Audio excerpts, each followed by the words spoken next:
Un troisième décès de la rougeole depuis le début de l'année. Une jeune fille de 17 ans est morte de complications neurologiques liées à la maladie au CHU de Bordeaux. L'agence régionale de santé souligne que 9 patients touchés sur 10 n'étaient pas ou pas assez vaccinés. Il faut 2 doses contre la rougeole. Elisabeth Borne, la ministre des Transports, appelle à la raison et à cesser une grève qui ne sert à rien, alors que la CGT et Sudrail appellent à un nouvel épisode aujourd'hui et demain, prévoyant en moyenne 4 TGV et 1 TER sur 5, ainsi que 2 intercités sur 3. D'autres débrayages pourraient avoir lieu le 19 juillet et en août. C'est en tout cas le souhait de la CGT cheminot.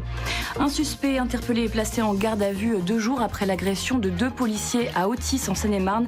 Le couple a été agressé, roué de coups par 2 hommes alors qu'ils n'étaient pas en service sous les yeux de leur petite fille de 3 ans. Il pourrait s'agir d'une vengeance. Un trafiquant de drogue avait menacé la policière lors d'un contrôle quelques jours plus tôt.